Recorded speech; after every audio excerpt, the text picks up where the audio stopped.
au-delà de ça, la question que les organisatrices et les organisateurs du Festival du livre africain de Marrakech ont voulu poser, c'était la question de savoir si nous pouvions imaginer, à partir du Sud, est-ce qu'il faut dire le Sud, les Suds, une autre façon de concevoir les mobilités humaines.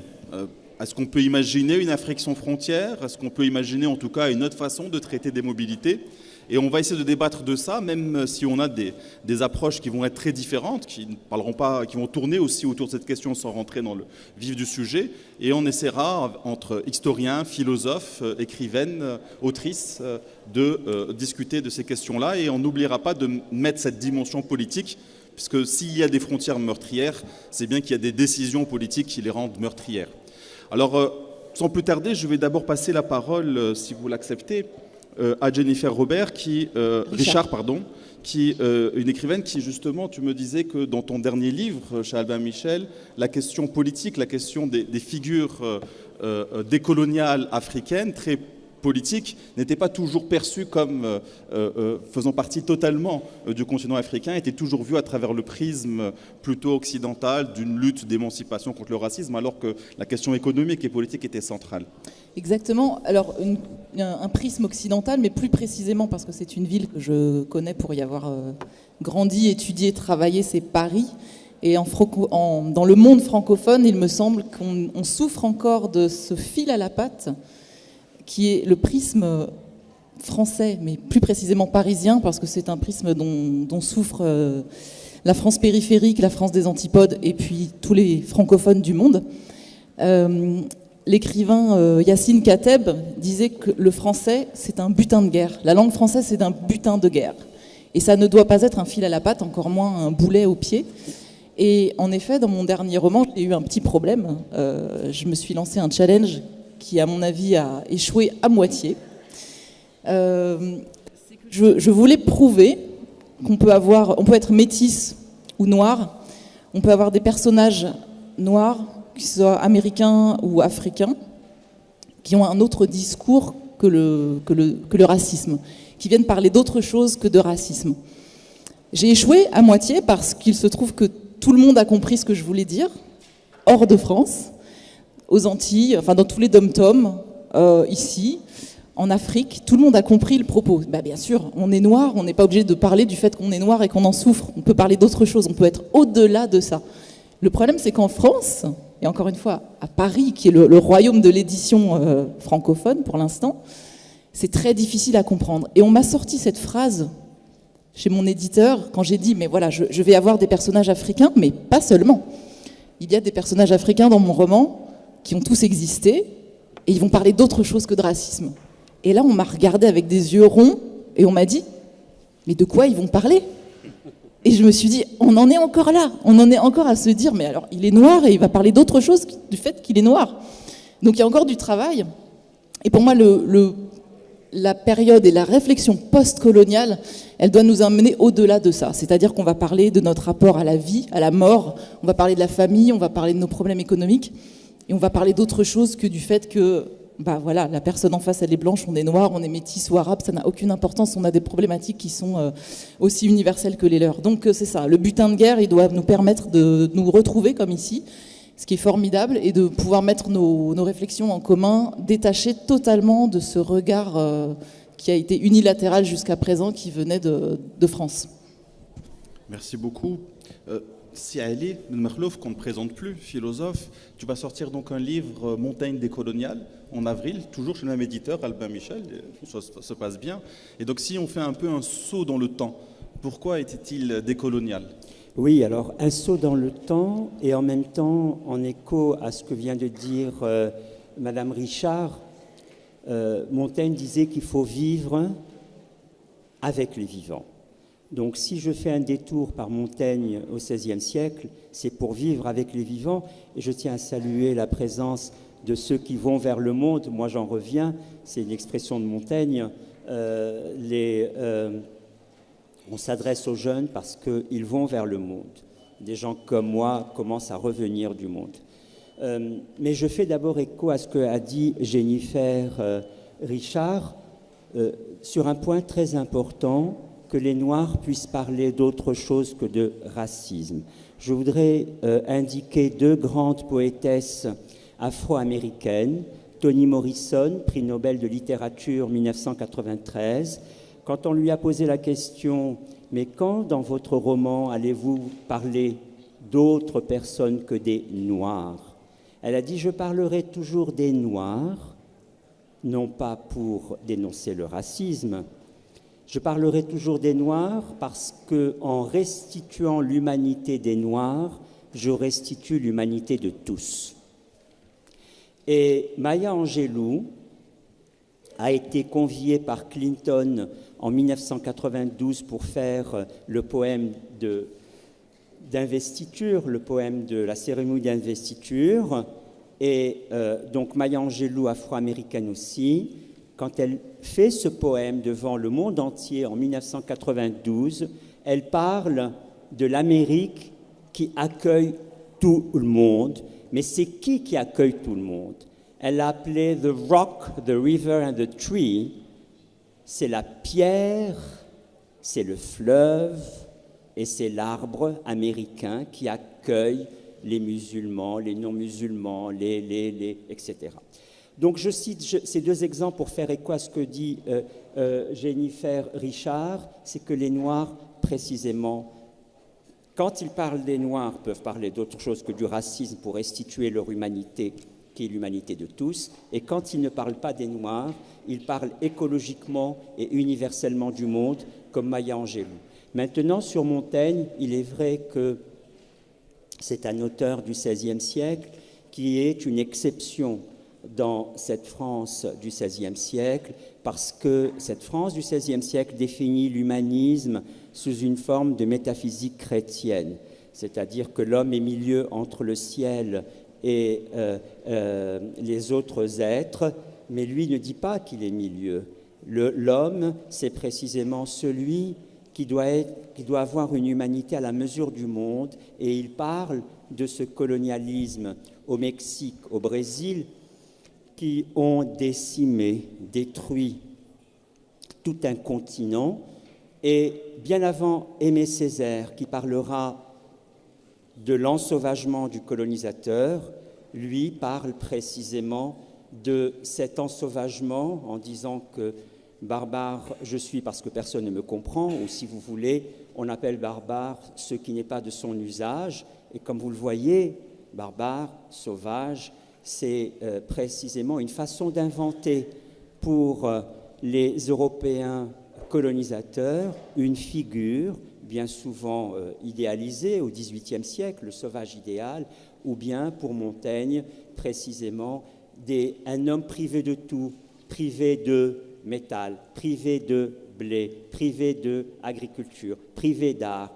Et lui va retourner toutes ces privations en positivité, parce que ce ne sont pas des privations, vous ne les voyez qu'au regard de la société qui commence à tout exploiter et qui transforme les valeurs d'usage en valeurs d'échange, mais précisément, lui voit ces privations comme une façon d'écouter le nécessaire de la nature et de se dispenser des superfluités. Merci. Pascal Blanchard, tu me disais à midi, tu nous racontais une anecdote historique sur la question de ce qu'on appelle les Kabyles en Algérie et de la manière migratoire, de la manière dont on va les sélectionner. Peut-être tu pourrais dire un mot et extrapoler autour de la question des corps qu'on mobilise. Les mobilités, les migrations, ce n'est pas toujours des choix. Peut-être justement les migrants africains du nord et du sud du Sahara qui meurent en Méditerranée sont les victimes expiatoires de cette incapacité à bouger pour les uns et surmobilité pour les autres. Mais là, on a un dispositif très particulier qui racialise et qui en même temps mobilise les corps pour les faire travailler. C'est très technique et en même temps, bonjour à tous et à toutes, pardon. C'est très technique et en même temps, c'est très illustratif de la manière dont se pensait pendant la période coloniale le phénomène migratoire. D'abord parce que beaucoup pensent que la migration n'a pas existé pendant la colonisation, ce qui est déjà faux quand on fait de l'histoire. l'histoire de l'immigration antillaise, africaine, asiatique, indo-chinoise et donc maghrébine a existé dès le début du XXe siècle en France, et des étudiants sont arrivés avant, et des militaires sont arrivés avant, notamment pour la guerre de 1870. En fait, on commande une étude en 1899 sur les populations kabyles et arabes, c'est le nom de l'étude, fait par un soi-disant savant, mais qui en fin de compte appartient à l'administration coloniale en Algérie. Et tout ce traité va expliquer que les Kabyles sont plus malléables, sont plus adaptables à la France, sont moins politiques, sont moins susceptibles d'être désyndicalisés, sont en fin de compte plus acceptables pour le patronat. Et en même temps, Marseille, quelques années plus tard, en 1905-1906, va connaître d'immenses grèves dans le monde de la savonnerie à Marseille, où les Italiens font grève. Et on va prendre ce traité qui se prétend savant, qui est en fin de compte une pure vulgate sur les populations, qui est une transformation du discours colonial en un discours sur des primo-arrivants qu'on n'a pas encore vraiment définis comme des migrants. Et on va recruter spécifiquement des Kabyles parce qu'on va penser qu'ils ne se syndiqueront jamais, qu'ils seront largement soumis au monde du travail et qui vont remplacer ces incroyables révolutionnaires nés que sont les Italiens. Et c'est là qu'on se rend compte comment le monde savant peut fabriquer des imaginaires qui sont liés à l'espace colonial et en même temps les transposer à l'espace migratoire. Il n'y a pas de rupture. Il n'y a pas de rupture entre ces mondes. La manière de penser l'espace colonial, la manière de penser les populations, la manière de penser l'immigration très tôt, les héritages post-coloniaux de tous ces imaginaires sont intimement liés. Ils sont intimement liés parce qu'en fin de compte, ils sont rarement déconstruits. Et le temps va tellement plus vite que la déconstruction qu'on n'a même pas le temps de digérer le temps esclavagiste que le temps colonial arrive, puisqu'il se superpose. On n'a pas le temps de digérer le temps des migrations, puisque les migrations sud-sud avec l'organisme existent avant même que le système colonial soit totalement établi et préexistant à la société française et les sociétés occidentales. Et le temps migratoire, on pense qu'il est arrivé après les indépendances, alors qu'il était déjà là avant, et qu'on ne peut pas comprendre les indépendances si on ne comprend pas ce que représentaient les militants d'ailleurs africains, antillais, maghrébins ou vietnamiens en France pendant la colonisation pour construire le devenir quelque part des indépendances.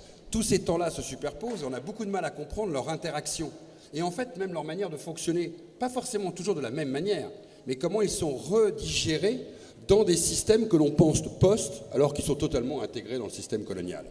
Et aujourd'hui, quand nous essayons de déconstruire tout ça, alors moi ça tombe bien, je ne travaille pas en fin de compte sur les colonisés, je travaille sur les Blancs, je travaille sur la pensée des Blancs. La pensée des colonisateurs, parce que je rappelle que le discours des colonisateurs était d'abord destiné aux colonisateurs pour convaincre les colonisateurs que c'était bien de coloniser. Si vous permettez de plonger un siècle et demi en arrière, dans un pays comme la République française, pays des droits de l'homme, qui a quand même mis plus d'un siècle à penser que les droits de l'homme pouvaient être attribués, alloués aux femmes, ce qui déjà est un peu long pour une réflexion. Quand vous pensez qu'il a fallu arriver à démontrer à l'opinion publique que la colonisation était légitime, vous imaginez le tour de force du discours officiel et de la propagande. Il a fallu rendre légitime dans le pays des droits de l'homme que le fait de coloniser, c'était pour le bien des colonisés, parce qu'on amenait la lumière dans les ténèbres. Et c'est là qu'on se pose la question sur un discours sur soi, en fin de compte. Ce discours, il n'était pas destiné aux colonisés. On n'essayait pas de les convaincre, même si, comme l'a très bien dit Lilian Thuram ce matin, il y a eu un effet collatéral où on a digéré, où celui qui a été colonisé a pu digérer le discours du dominant. Moi, je travaille sur le discours du dominant. Parce que le discours du dominant, il n'a toujours pas été décolonisé. Et c'est normal qu'il ne soit pas décolonisé.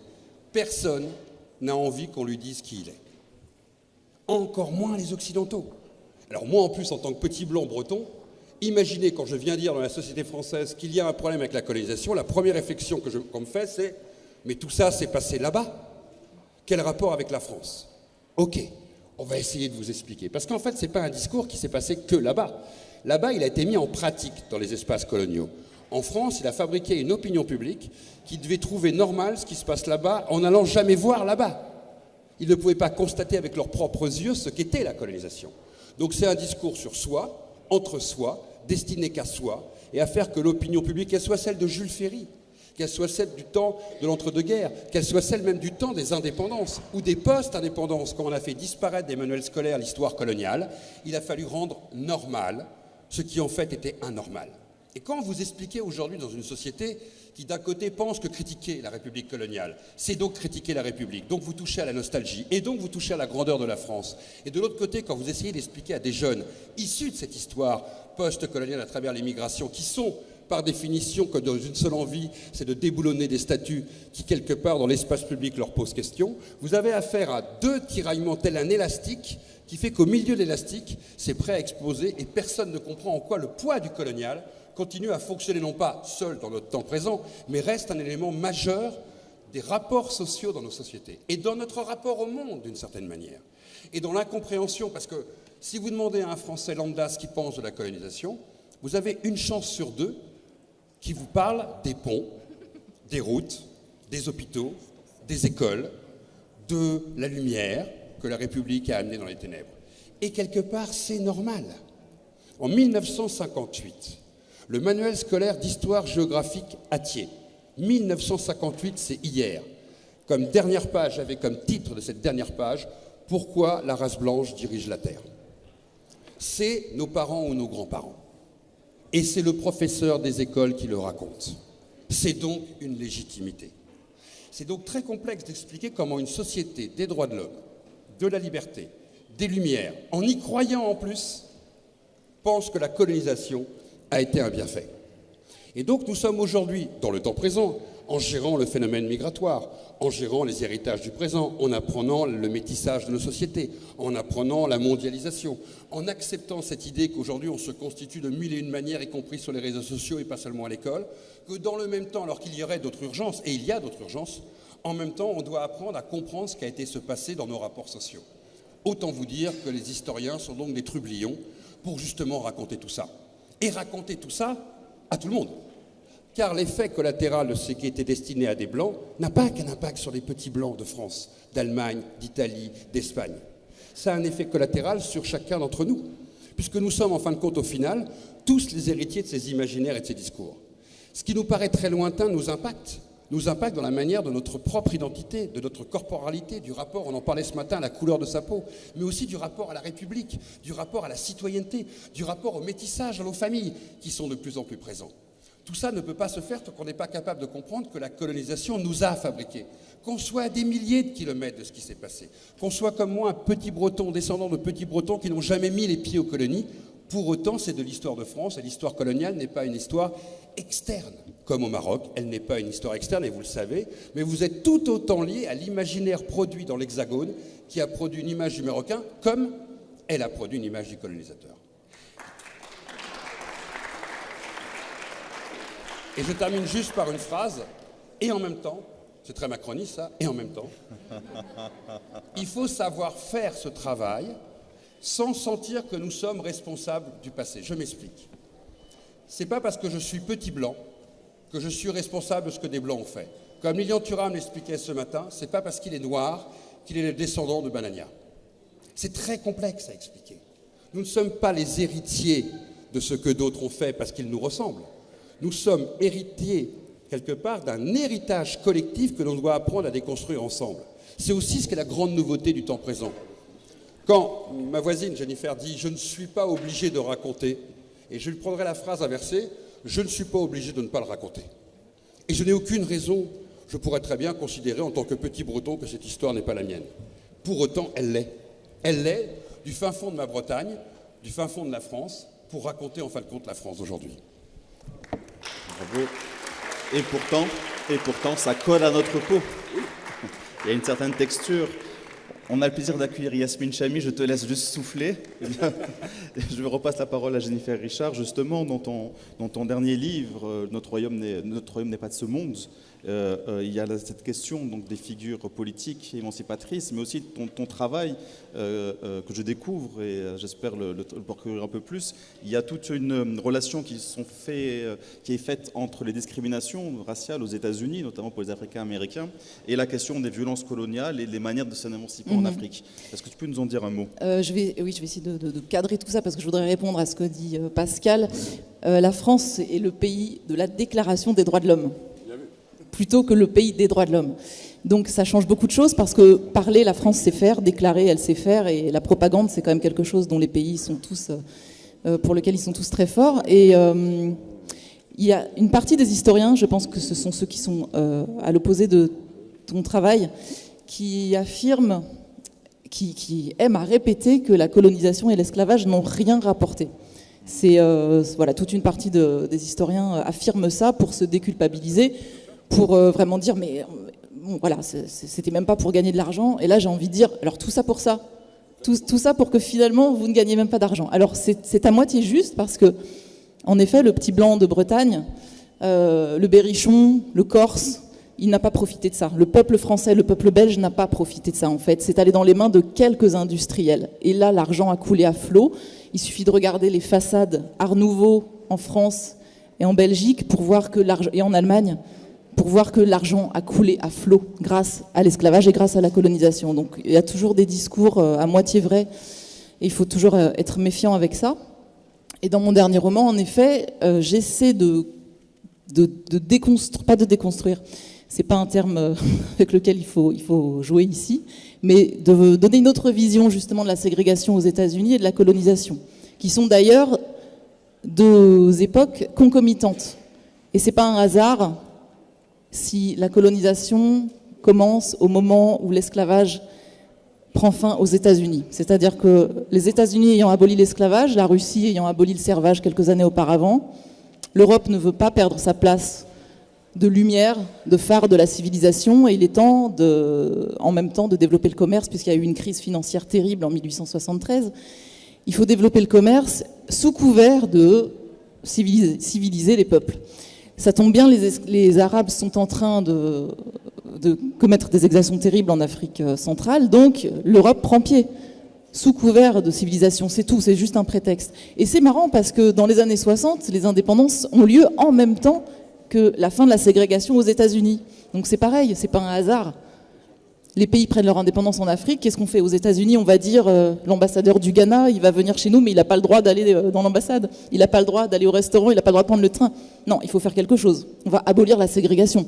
Ce n'est pas du tout parce que les idées ont changé, c'est parce que en face, il faut prendre pied. Il faut que les États-Unis aussi gardent une influence en Afrique. Donc, c'est ce que je raconte, c'est ce que j'explique dans mon roman. Toujours les causes économiques, la haine entre les blancs et les noirs dans le sud des États-Unis.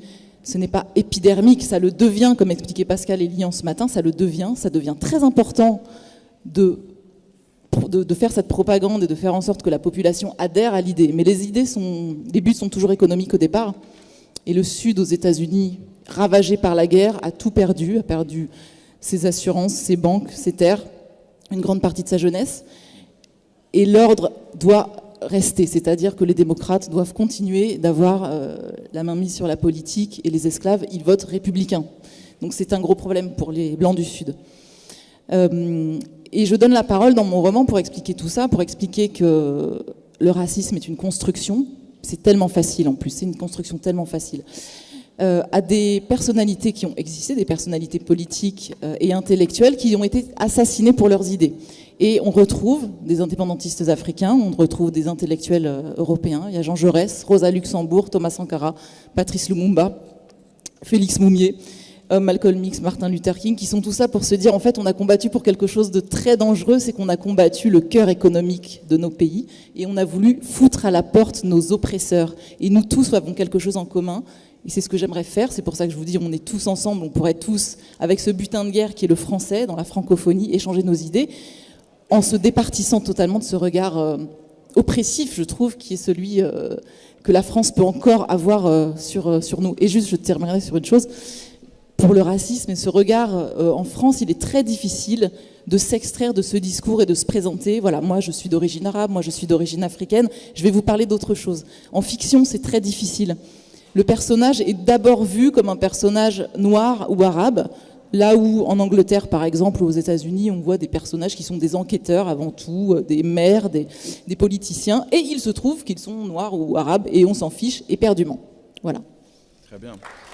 Si vous êtes féru d'analyse marxiste, je vous invite à lire ses œuvres, parce que justement, comment on peut passer des personnages jusqu'à une analyse économique marxiste, c'est très, très intéressant. Je vais revenir, parce que c'est rare à faire, c'est pas facile, et vous l'avez entendu dans son propos, mais on va continuer sur la question aussi de la frontière, cher Ali, et la question de l'altérité, puisque ces frontières, elles aussi, elles collent à la peau, puisqu'elles déchirent, et justement, c'est la question aussi de la perception de l'autre, de l'étranger. Oui, merci. Je ne dirais pas que la frontière est ce dont on parle depuis tout à l'heure, parce que souvent elle est confondue avec le mur. Une frontière est reconnue des deux côtés. Un mur n'est pas reconnu de deux côtés. Le mur qui sépare Gaza du reste d'Israël, le mur, il y en a beaucoup de murs. Donc un mur n'est pas reconnu des deux côtés et on s'est mis à construire des murs dès lors qu'on a pensé, alors je ne dirais pas encore l'altérité, l'autre, je dirais les autres. Je suis un de ces philosophes qui n'aime pas le terme d'altérité et qui lui préfère celui de diversité. Pourquoi? Parce que tant que vous dites l'autre, vous l'écrivez avec un grand A, vous l'écrivez avec un petit a, mais on oublie que ce sont des Turcs, des Arméniens, des Marocains ou des Africains, il faut précisément tenir compte de la diversité et non pas de l'être autre ou de l'infiniment autre. Ce sont des expressions de Derrida, de Lévinas, que moi, dans cet ouvrage qui va paraître, effectivement, je critique complètement. Je pense qu'il est temps tout de même de parler des autres et concrètement de ces autres-là qui sont devenus, comme vous le savez, de plus en plus indésirables avec une rhétorique de l'envahisseur qui s'est mise en place en Europe avec Margaret Thatcher qui avait dit « We will be swamped by people coming from Caribbean and other countries ». Donc l'idée qu'on est envahi. Et c'est développé cette idée de l'envahisseur alors qu'il serait bon pour l'Europe de faire la genèse qui est totalement celle d'une image tronquée, la genèse d'une image tronquée de ses frontières et comment elle s'est aujourd'hui attachée au maintien farouche de ses frontières, mais il faut faire la genèse de ses frontières. Et de plus en plus, puisque dans notre table ronde, il est et notre modérateur excellent, Monsieur Alioua, vraiment, il est hors pair, vraiment. Il a commencé précisément à parler de la Méditerranée avec tous ces morts. Eh bien, là aussi, il faut parler d'un mur méditerranéen. Et permettez-moi de citer précisément Louis-Philippe d'Alembert, un écrivain haïtien qui a écrit un livre intitulé « Le mur méditerranéen », décrivant précisément ces gens qui se heurtent, je reprends votre mot, qui se heurtent dans cette Méditerranée et qui se noient. Elle est devenue un mur. Et il y a tout de même un espoir, celui des outils analytiques que l'on peut se donner. Et je dirais qu'il y a précisément des philosophes, pas ceux que j'ai cités, qui ont toujours le mot d'altérité à la bouche, mais des philosophes comme Balibar, dans son dernier livre, Cosmopolitique, qui parlent de l'humanité mobile.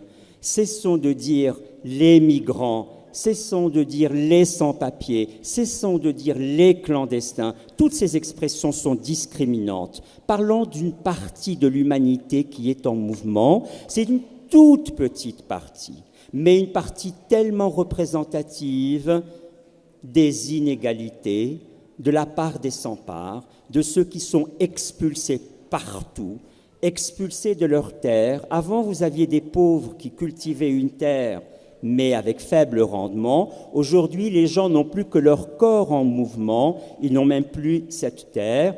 Et il y a des pressions étrangères à l'Afrique, qui font pression sur l'Afrique pour que l'Afrique développe un concept exotique de la terre vierge. Sachez que l'UICN, l'Union internationale de la conservation de la nature, qui a son siège aux États-Unis, fait pression sur les différents États africains pour qu'ils construisent des parcs. Mais construire des parcs, ça veut dire expulser les gens qui habitent là. Aujourd'hui, 11% du territoire gabonais est consacré à des parcs décidés à partir des États-Unis. Donc l'humanité mobile, cette humanité africaine que nous voyons au Maroc tout le temps, cette humanité mobile, cessons de dire que ce sont des clandestins et essayons précisément de les écouter. Moi, j'ai tendance à les appeler des énoncés ambulants parce qu'ils sont tus, on ne les entend pas. Ils fuient la violence d'une répression ou d'une expulsion et ils rencontrent une violence de la répression. Merci. Dans sa chair. Yasmine Chamy, son dernier ouvrage, chez Actes Sud, dans sa chair. D'ailleurs, il y a des points communs avec Jennifer, que tu disais justement, Albin Michel n'avait pas forcément compris. Je trouve que la 4e de couverture, je l'ai déjà dit, chère Yacine, parce que ton écriture m'est très chère, justement, avait compris ce livre comme étant seulement l'abandon d'une femme, alors qu'il était aussi question de politique, il était aussi question des années de plomb, et non pas de l'abandon d'un père, mais d'un enfant dont le père a disparu, enlevé par les services de sécurité. Ici, la question de la chair est importante, puisque que ce soit les migrants abîmés, que ce soit les leaders assassinés, il y a ceux qui restent, il y a en vulnérabilité. Les derniers restés, qu'est-ce qu'on en fait? Qu'est-ce qu'ils font de toute cette violence? Comment ils se reconstruisent? Moi, j'aime beaucoup la réflexion d'Achille Mbembe, qui malheureusement n'est pas à nos côtés aujourd'hui, mais on peut puiser indéfiniment dans sa pensée. Il a beaucoup réfléchi sur les régimes de ce qu'il appelle les post-colonies, en fait. Et il montre comment, finalement, la violence coloniale, la violence du fait colonial, qui est un fait social total, continue d'agir sourdement dans les pays qui, pourtant, ont connu officiellement une décolonisation politique et donc l'accès aux indépendances. Et en particulier, il s'intéresse au cas du Cameroun parce qu'il est né au Cameroun, en fait, donc il est camerounais.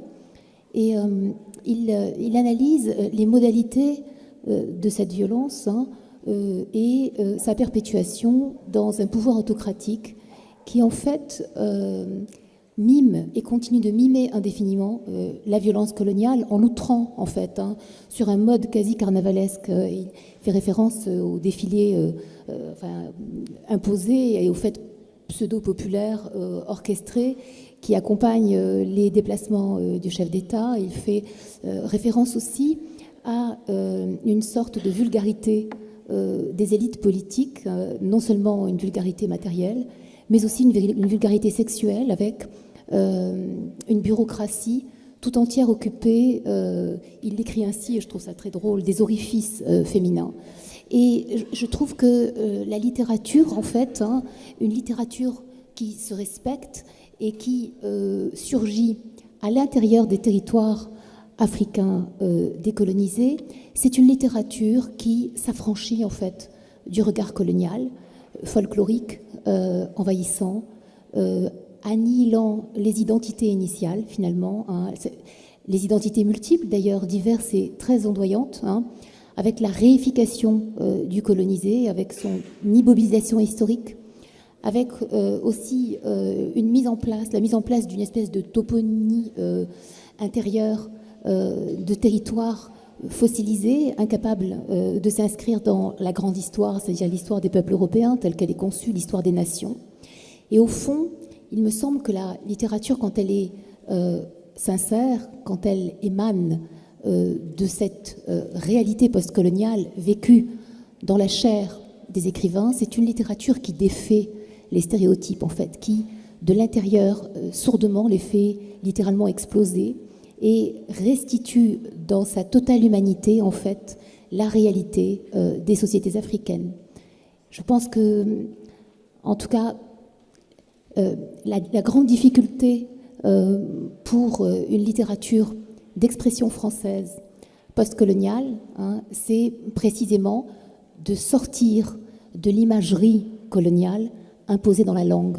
Et donc, je crois qu'il s'agit en même temps de regarder dans toute sa réalité l'extrême complexité de ces sociétés, absolument pas réductibles à la seule réalité de leur migration ou des mouvements des populations qui perturbent l'Occident, mais plus profondément de ce que le fait colonial, comme le rappelle Karim El Amzali, le trauma colonial, en fait, a organisé dans les psychés, dans les corps, dans la transmission perturbée et dans l'introjection, en fait, d'un jugement extrêmement péjoratif sur soi qu'on retrouve dans tous les moments de la vie sociale et politique. Ça va de l'identification des adolescentes aux chevelures européennes, les tentatives de blanchiment de la peau, les morphologies et le reformatage morphologique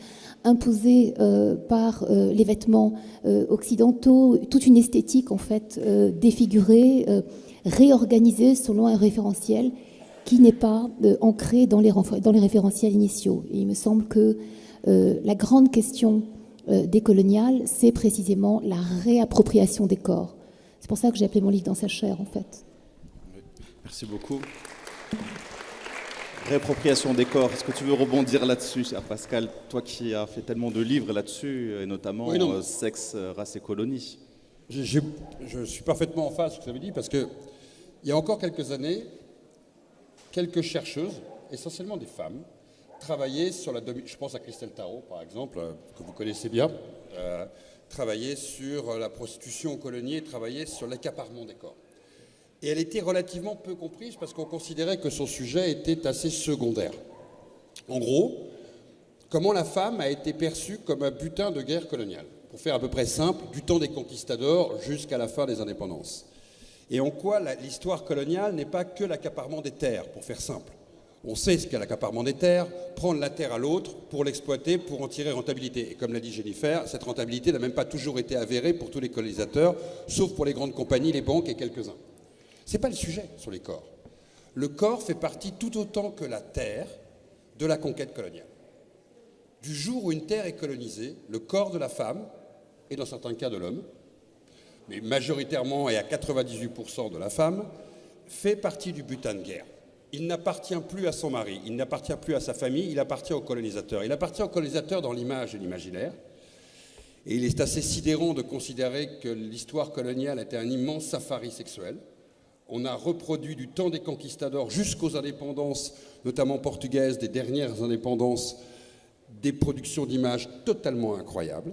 Il fait partie de l'imaginaire colonial parce qu'on ne peut pas imaginer le début de Pepe le Moko comme film sans parler du cactus et de la prostituée dans les rues de la Casbah. On ne peut pas imaginer une affiche de recrutement colonial sans imaginer la femme au sein nu. On ne peut pas imaginer le rêve, entre guillemets, colonial sans le fait qu'il va y avoir cette liberté sexuelle aux colonies. Et en fait, personne ne s'est posé la question de ce que cette domination sur les corps a produit pendant des siècles. Ça devient un vrai sujet aujourd'hui parce que là, on voit bien ce qu'est, dans l'espace postcolonial, l'héritage. Et quand vous discutez de ces questions-là aux Antilles, par exemple, où le métissage est visible et présent, généralement, ce sont les femmes dans l'auditorium qui disent aux hommes « Chut, écoute ». Parce que les hommes ne mesurent pas non plus le poids de cette histoire. Parce que cette histoire, elle traverse aussi toute une histoire du métissage. Lilian le disait ce matin, quand sa maman lui disait « échapper à sa couleur, épouser une femme plus claire que soi ». Ceci est une histoire qui paraît être secondaire, alors qu'en fait, elle a constitué 5 siècles, c'est pas secondaire dans l'histoire de l'humanité, 5 siècles, c'est pas secondaire dans l'histoire du rapport au corps, et le rapport au corps, on le sait aujourd'hui, est un élément majeur du psyché et du rapport à la domination, et qu'aujourd'hui, on commence à peine à raconter cette histoire, et l'ayant vécu difficilement en sortant cet ouvrage par rapport à la réaction qu'il a provoquée, qui est normal comme réaction face à des images qui sont perturbantes, et si elles n'étaient pas perturbantes, ce ne serait donc pas un sujet, je le rappelle aussi, et c'est donc très compliqué, comment raconter une histoire qui n'a pas de traces écrites. Parce qu'en plus, cette histoire, ce n'est pas des millions de dossiers de plaintes pour viol ou autres que vous trouvez dans les archives. Elles ont fait l'objet de peu de romans, de peu de textes, de peu de témoignages, et avec Christelle Tarot et toute une équipe sur laquelle on avait travaillé, on avait voulu raconter, ce récit, et comment ce récit a été mis en image par le dominateur, ce qui est le plus incroyable dans l'histoire d'ailleurs. C'est de se rendre compte que, comme pour un safari, et je rappelle que le monde du safari est un monde animalier, on ramenait les photos des colonies de ces conquêtes, comme des butins de guerre et des trophées. Et je ne vous parle pas de quelques centaines d'images, je vous parle de centaines de milliers d'images, et dans toutes les sociétés, qu'elles soient australiennes, qu'elles soient japonaises, qu'elles soient américaines. Et vous parliez tout à l'heure de la société américaine coloniale, quand l'Amérique colonise les Philippines, les images de la conquête américaine des Philippines, je ne parle même pas d'Hawaï ou de Porto Rico ou d'Haïti avec la présence de l'armée américaine, ou dans l'océan Indien ou dans le Pacifique pendant la Seconde Guerre mondiale, vous êtes hallucinés des images que vous voyez. Et c'est par des millions et des millions d'images qui fabriquent cette idée que le corps de l'indigène, entre guillemets, appartient au colonisateur. Mais elle n'appartient pas au nom d'un rapport de force, elle appartient de fait à celui qui a colonisé la terre. Et cette histoire-là, elle commence à être écrite par des artistes, bien avant les historiens d'ailleurs. Elle commence à être écrite par des romancières et des romanciers maintenant. Elle commence à faire partie d'une déconstruction tout autant nécessaire que l'histoire de la colonisation des terres, tout autant que la domination économique, tout autant que l'idée qu'il y avait un rapport de force entre les grandes nations, être puissant, c'était posséder des empires. Parce que tout ça crée des héritages dans le présent extrêmement différents en fait, et dont les traumatismes ne sont pas du tout comparables, et qui peuvent être très dans l'intime, et sont des histoires extrêmement complexes à raconter, parce que l'autre ne vous comprend pas forcément, ne comprend pas ce que l'on veut signifier. Et en plus, c'est des histoires qui paraissent lointaines, et comme toute histoire de famille qui dérange, on pense qu'il faut les oublier. Je ne sais pas s'il faut les oublier, puisque certaines personnes ont considéré, d'une manière critique, elles ont tout à fait le droit de le penser, qu'il ne faut pas montrer ces images. Je ne sais pas, dans l'approche du patrimoine image, qui est toujours plus dérangeant que le patrimoine texte par moment, parce qu'il fait appel aussi à l'émotion et pas simplement au témoignage. Et c'est complexe. Comment montrer ces images? Comment déconstruire ces images? On en parlait ce matin dans une question qui a été posée. Faut-il les montrer en les décrivant simplement en tant qu'historien? Ou est-ce qu'il faut l'accompagnement des artistes, voire de la littérature? En tout cas, je sais une chose. C'est le fait que de parler de ce sujet-là fait que l'on regarde l'histoire coloniale aujourd'hui de manière extrêmement différente. Et que ce sujet fera partie dans les années qui viennent d'énormément de travaux. Je vois arriver beaucoup de chercheurs et beaucoup d'artistes aujourd'hui qui veulent s'intéresser à cette question parce qu'elle fait partie, en fin de compte, de leur, je dirais presque de leur corporalité. Et c'est quelque chose qui est extrêmement dur à expliciter. Et encore plus dans des sociétés qui n'imaginent pas du tout l'effet produit. Je dirais un dernier exemple. Aujourd'hui, si vous voulez parler des indépendances, vous avez à peu près le bilan en fonction des territoires. Cameroun, c'est encore très compliqué. L'Algérie, on sait. Madagascar, la révolte, le nombre de morts, l'Indochine. Mais pour se mettre d'accord sur le nombre de viols du temps des indépendances, ce chiffre n'est même pas encore, de manière approximative, posé par les historiens et les historiennes comme un fait avéré. Pourquoi? Parce que nous commençons à peine à travailler dessus. Et on sait une chose, c'est que quand le colonisateur est parti, il a violenté les corps. C'était le dernier geste pour dire ces corps m'appartiennent, tout autant que les terres. Oui. C'est dur. Jusque dans la pornographie d'ailleurs, que ce soit pour les Américains avec les Philippines ou en France où on se rend compte que le mot beurette est un des mots les plus cherchés sur les sites pornographiques. Il y a une obsession effectivement. Juste on disait avec Lilian, le mot beurette, pas dans tous les pays, puisqu'on a un de nos étudiants qui pour ce livre a travaillé pendant 1 an sur les sites pornographiques. Il a été un peu puni en tant que travail d'étude. 1 année. Le mot beurette dans une quinzaine de pays, avec ses équivalents, en Allemagne, c'est pas le mot beurette qui l'emporte, c'est oriental, je ne vais pas entrer dans les détails. Par contre, la 5e occurrence, il y a 360 millions à 400 millions de demandes Internet pornographiques par jour dans le monde. Dessus, la 5e occurrence monde, c'est domination de l'homme noir sur la femme blanche qui correspond à la punition. C'est une trace de l'histoire coloniale, la punition de la femme blanche. 5e occurrence monde et qui est à peu près valable dans tous les pays de la Terre, à la différence de ce qu'on pourrait appeler la beurette ou ses équivalents, qui n'est enfin valable que dans quelques pays occidentaux. Merci pour cette précision. Il donnera les sites après. Il y a des métiers, en tout cas, pour revenir, parce qu'on parlait du corps, parce que tu disais réappropriation, chère Yasmine, mais est-ce que c'est une réappropriation? Est-ce que finalement c'est une réincorporation, en tout cas, une question corporelle? Et la question que je te posais, je te la repose. Comment se reconstruire après un trauma? Comment se reconstruire après l'abandon, après la déchirure, après la violence? Est-ce que la résilience est possible ou est-ce qu'on peut se dire, voilà, après un génocide, après le viol, après la mort, je ne peux pas me reconstruire? Alors, je pense que tu poses ici la question de la réparation, en fait, de savoir si la réparation est possible. Je pense qu'il y a des cas... J'ai un ami très cher, au fait, qui a écrit un très beau livre avec Achille Mbembe, c'est Rémi Rioux. Ils ont écrit un livre, en fait, où ils ont tenté de penser à deux cette question de la réconciliation et de la réparation. Et donc, on voit bien dans ce livre la tension entre la pensée d'Achille, qui insiste sur le brutalisme, qui rappelle sans arrêt la violence du fait colonial et cette violence qui s'est exercée pas seulement en s'appropriant des corps, mais aussi en mutilant des corps, en torturant, en brûlant, en expropriant. En réalité, il y a dans la mémoire collective un trauma profond pour les pays colonisés. Je ne parle pas du Maroc qui a été un protectorat, peut-être que c'est violent aussi, mais c'est moins violent. Mais pour avoir un grand-père algérien, je sais on lui avait coupé un doigt de pied. Bon voilà, ça c'est irréparable, on ne retrouve pas un doigt de pied coupé, c'est fini. Hein. Je veux dire, quand on a été torturé, la trace mnésique, la trace corporelle, la trace psychique, elle est ineffaçable, bien sûr. Est-ce que pour autant, c'était un homme en colère? Non. Il a épousé une Française.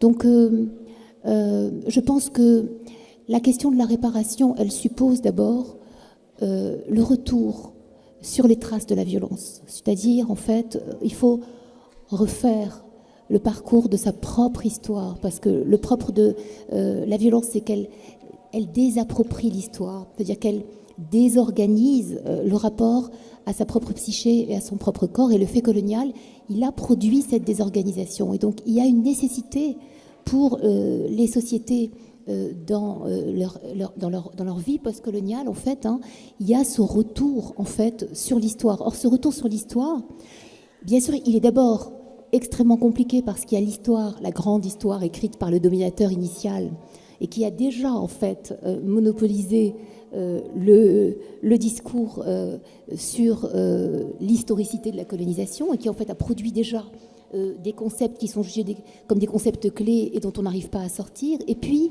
le discrédit, bien sûr, jeté sur l'histoire décoloniale, comme une sorte d'histoire annexe, en fait. Hein.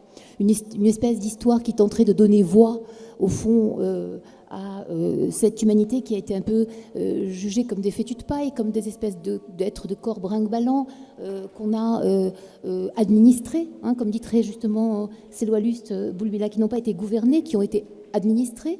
Et donc, comment juger, nous dit l'Occident, comment produire un discours sur ce qui n'a pas d'existence écrite, de trace écrite, de légitimité scientifique. Et au fond, c'est au nom de tout cet épistémé occidental que la réappropriation de sa propre histoire devient compliquée, mouvementée et souvent discréditée. Donc il y a ce premier travail à faire. Et puis il faut de l'autre côté que, comme dit Ali, les frontières ne sont pas des murs. Et quand les frontières intellectuelles sont reconnues de part et d'autre, quand il n'y a pas de mur intellectuel érigé, on peut espérer travailler de part et d'autre de la frontière, et les frontières sont poreuses, contrairement aux murs. Une frontière, vous savez, on la traverse. Un mur, on se cogne. Et donc si la grande chance, je dirais, des communautés intellectuelles, c'est que malgré tout, elles sont transverses. C'est que les intellectuels travaillent entre eux depuis l'invention de l'imprimerie, hein, depuis Gutenberg, en fait, il y a des échanges. Et on ne peut pas arrêter ces échanges-là parce que ces échanges sont immatériels. Donc, en fait, la pensée, elle travaille les imaginaires de part et d'autre. Et donc, il faut écrire, produire, il faut construire sa propre histoire. Et pour cela, les sociétés postcoloniales ont à affronter un deuxième obstacle qui est celui, en fait, de la réification d'une histoire nationale qui souvent ne se travaille pas, qui s'impose presque comme un fait mythique initial, c'est-à-dire la lutte contre l'envahisseur et, au fond, la victoire.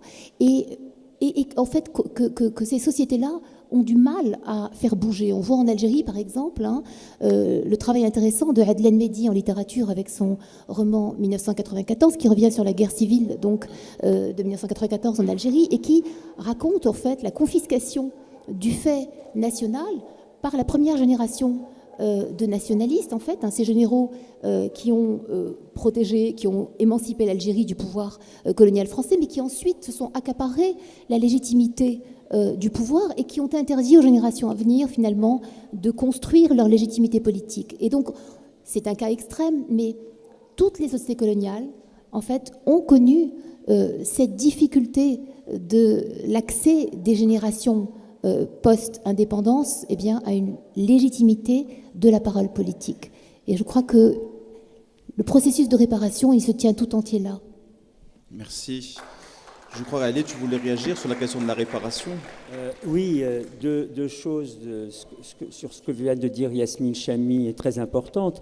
D'abord, il est vrai, le déficit de légitimité de la connaissance sur l'Afrique.